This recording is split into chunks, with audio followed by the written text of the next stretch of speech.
na para sa akin parang nawala na yung bodybuilding sa isip ko. Kala ko nga hindi ako makakaabot this coming muscle contest. Magiging confidence kung alam mo sa sarili mo na niway ka sa sinabi sa'yo ng coach. Sabi ko pa kay Ben, nalala ko, idol, aabot kaya ako ng muscle contest.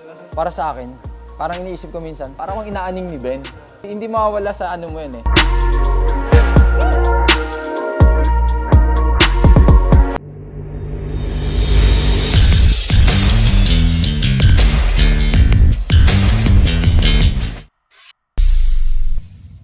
Hey guys, Poy Paule and welcome back to the channel. So nandito tayo ngayon sa Dale Fitness Gym. So inaantay lang natin si Dale kasi umuwi nga daw siya dahil nagutom siya. So makikibalita lang tayo kung ano ba yung package na ipapakita niya this muscle contest. So samahan niyo kami sa vlog na to. Let's go!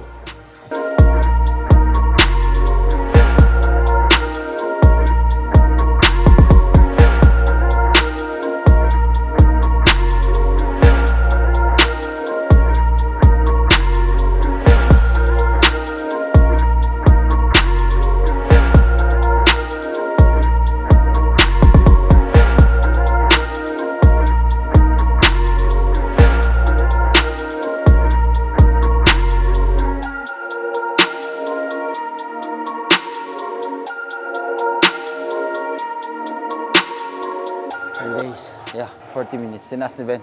Hindi, hanggang one day out. Pero bukas carb up na kami. Ngayon, drop ng carbs. Parang 50 grams lang ng oats yung pinaka-carbs ko. Bukas, magandang carb up.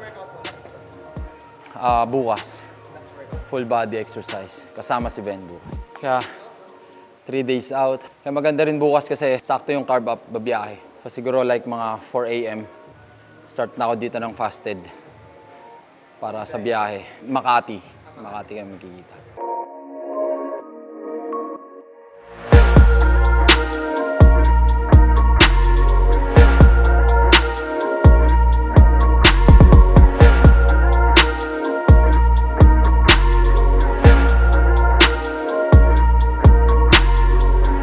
Babalik pa sana ako kahapon. Hindi kaya man. Hindi na kaya. Ako mamigala ako maghapon. Oo. Kaya after neto, sa umaga, parang, tawag neto, gumagana pa yung carbs na kahit unti sa oatmeal, pababa. Tapos siguro after neto, tanggalin natin yung balbas. Pagupit, tapos after nun, bahay na lang. Wax mamayang gabi. Para bukas, wala nang gagawin. Training after training, pahinga na.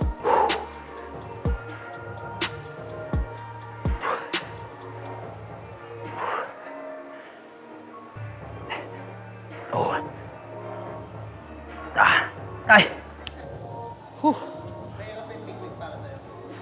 Madali, yung peak week ni Ben approach, madali na. So una-una yung training, palight na. Pero sa pagkain lang yung nakakagutom. Pagkain.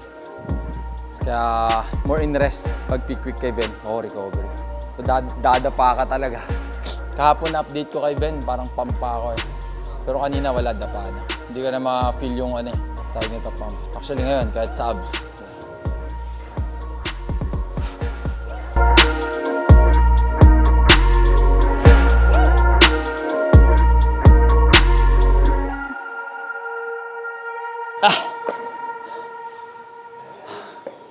Sa abs natin siguro mga 5 exercise lang. So halo na. Upper to lower na. Leg raises. Una natin cable. Cable crunches. Hanging leg raises. So ito sunod. Yung exercise mo? Sa abs. Mga 4 to 5. Okay na. Everyday naman ako nag-abs. After workout. Kahit sa bahay. Oo nga eh. Pati pet ko basag eh. Nakita mo kanina? Pati pet ko basag. Wala lang siyang separation na maayos kasi hindi gaano nalilig na workout.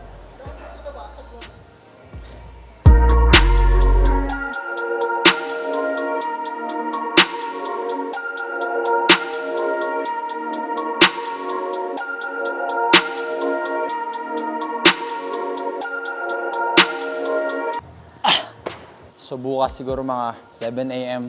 biyahe na kami.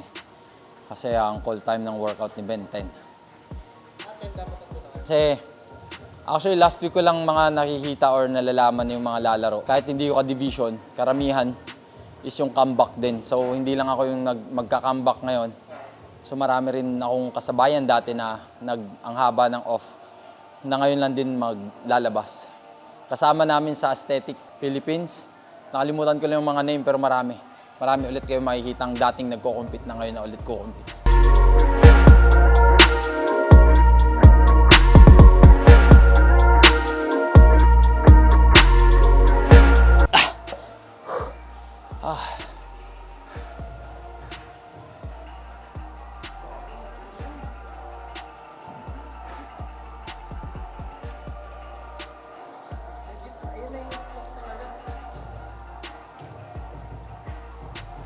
Let's go.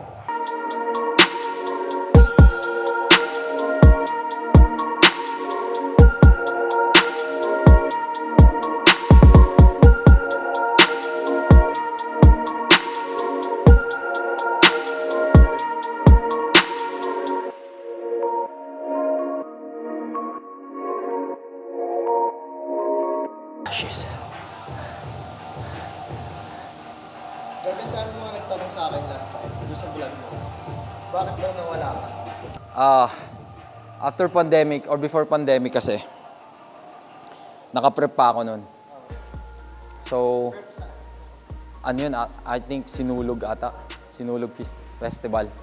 Buong 2019, hindi ako nag-compete, kundi naka-prepare lang ako para doon sa 2020 na lalaruan ko. Sa hindi inaasahan, dumating yung pandemic, which is yung COVID. So hindi siya natuloy. So gawa nung stress, lahat. Siyempre, sa 2019, in the whole year na yun, naka-prep ako, kumbaga yung budget ko, nandun lahat. Tapos hindi ko nalaro. After ng 2019-2020, pumasok yung pandemic. So lockdown, siyempre, isa tayo sa naapektuhan yung fitness industry, yung mga coaches.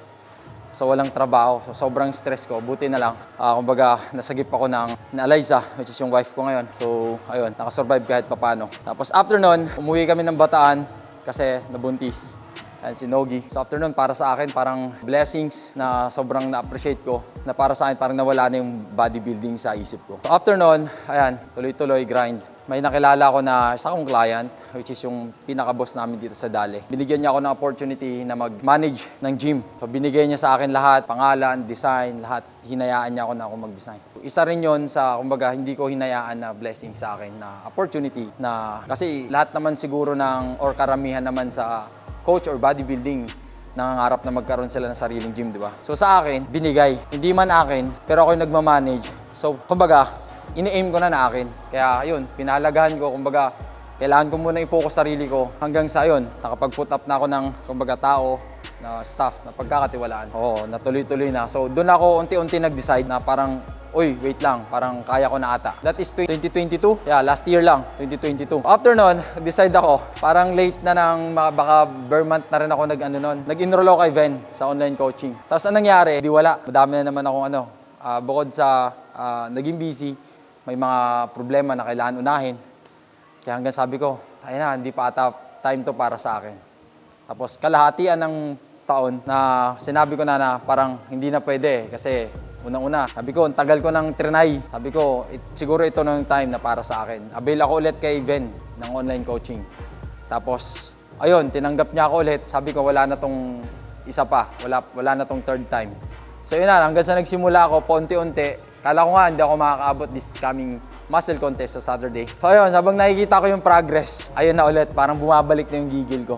So sa tulong din, ayan, behind the camera, si Coach Poy, sila Bon, sila Usman, na laging pumupunta dito para mag-push sa akin, kundi hindi lang sa akin, sa aming lahat. So ayun, laking siyang tulong kasi alam niyo naman sa fitness industry guys, mahirap mag-prep na mag-isa. Lalo na pag halimbawa, kala mo okay na, kala mo hindi okay na to, ganito ganyan, walang titingin sa'yo. Kaya ayan, malaking bagay yun na mayroon kang kasamahan na same kayo ng, alam mo yun, ng mindset para ma-push yung isa't isa. So yun lang, lagi. So sa mga maraming nagtatanong din sa akin, ano yung naging motivation mo para sa ano. Actually, hindi siya motivation eh. Kundi yung pangarap mo, isa siya sa parang tayo na ini-aim mo, 'di ba? So hindi mo need ng motivations. Kailangan mong gawin kasi pangarap mo yun eh.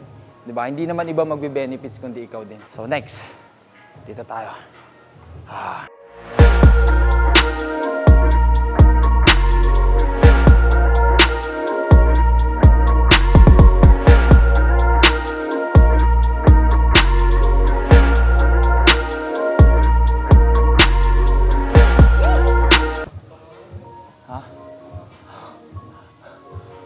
mas lumabas yung balat eh, mas umano ito eh.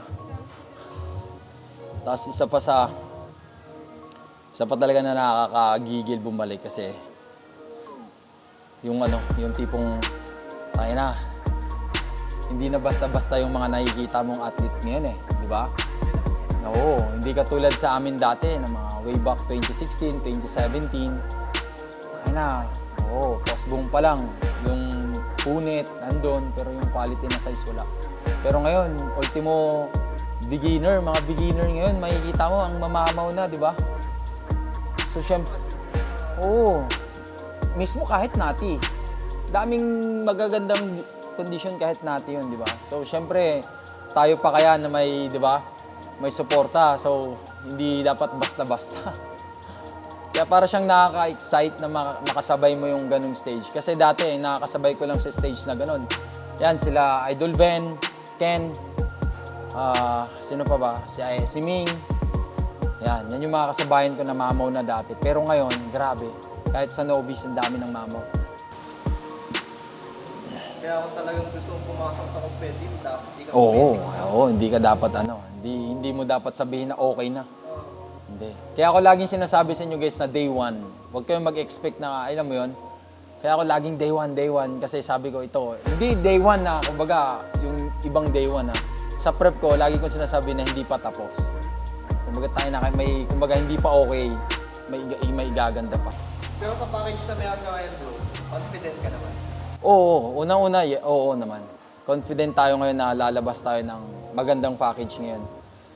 Hindi dahil, kumbaga dahil sa kung ano man, di ba? Pero kasi ako, sobrang tiwala ako sa coach ngayon. Kahit din naman sa dati kong coach, basta pag sinabi nila, yun na yun, susundin na. Wala ka ng paano kung ganito, paano yung ganito, wala. Pwede ka magtanong, pwede ba yung pag sinabing hindi, wag nang ipilit, di ba? Di ba, ikaw yung sa friends? Oo. Pag sinabing bawal talaga. Wala ka ng bakit si ganito, wala. Yun yung sabi ng coach mo, susundin mo lang. Tsaka, kaya ako confident din kasi syempre, unang-una, 'di ba? Nasunod ko lahat. Wala akong doubt na sa sarili ko. Oo. 'Di ba? Wala akong doubt doon. Oo. Hindi ka lang magiging confidence kung alam mo sa sarili mo na may sinuway ka sa sinabi sa'yo ng coach mo, 'di ba? Doon ka mapapaisip 'di ba? Ang ending noon, sisisihin mo pa yung coach mo, 'di ba? Pero kahit anong mangyari naman sa competition na to, wala naman akong, wala akong doubt or wala akong, okay lang sa akin. Basta all out. Yeah. Unang-una doon, nakabalik tayo. Kasi natawa nga ako nung sabi ko pa kay Ben, nalala ko nun. Sabi ko, Idol, aabot kaya ako ng muscle contest. Tinanong ko siya noon. Sabi niya, bro, tingnan natin, nakadepende sa body recom mo. So ngayon, ginawa ko. Siyempre, gusto ko eh. Sa lahat na sinabi niya, ginawa ko lang. Yun lang. Hanggang sa nakita niya, okay bro, start tayo. So yun na yun, Gina, tuloy-tuloy na. Aminado naman ako doon na marami akong, kasi ibang approach ni Ben eh. Para sa akin, parang iniisip ko minsan, parang akong inaaning ni Ben. Hindi mawawala sa mo yun eh. Pero isa lang din naisip ko, sabi ko, hindi. Gawin ko to kasi bagong coach eh, di ba? Iba yung approach ng coach ko dati sa approach niya ngayon. Kaya gagawin ko. Siguro normal lang naman yun, di ba? Pero ngayon, nakita ko naman na solid talaga. So, di ba? Gawin mo lang. Isa lang ibig sabihin dun, gawin mo lang. Hinayar mo talaga yung isang coach, dapat ibigay mo yung 100% mo din, no? Kaya ngayon, sabi ko, ako na mismo magsasabi na, damn, tama yung sinasabi na madaming coach talaga, legit yan. So, same ng sinabi ko sa isang vlog natin, madami talagang coach. Okay? Alamin nyo lang kung saan talaga kayo mag-fit, yung kaya nyong sundin, yung sinasabi sa inyo ng coach. Kaya kung kahit anong kinalabasan ng prep nyo sa coach na yon, huwag nyong sisihin. Lagi magpasalamat kasi syempre, kahit papaano yung effort ng coach mo na binigay sa'yo, hindi naman basta-basta yan eh. So, nakailang exercise lang tayo, 4, pero solid na. Jeez.